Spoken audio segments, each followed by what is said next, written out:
Gratitude Prayers for Daily Blessings Tagalog. Panginoon naming mapagmahal, maraming salamat sa araw-araw na biyaya. Maraming salamat sa buhay at pagpapala. Araw-araw po namin pinagpapasalamat ang mga maliliit at simple na blessing na binigay mo, Panginoon. Kahit minsan hindi na namin ito napapansin.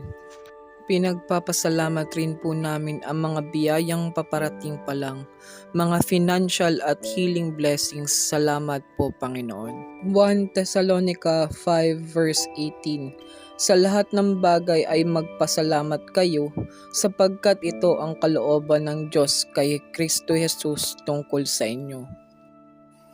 Inilalapit ko rin po, Panginoon, ang mga munting dasal at panalangin ng ating mga kapatid na patuloy na nananalangin sa iyo, Panginoon. Nawa dinggin mo at tuparin ang kanilang mga hiling at panalangin. Patnubayan niyo po sila at pagkaingatan sa araw-araw at nawa matupad ang kanilang mga pangarap sa buhay. Lahat ng ito ay pinapaabot ko sa pangalan ni Jesus. Amen. Marami pong salamat sa patuloy na suporta. Welcome po sa mga new subscribers. God bless po.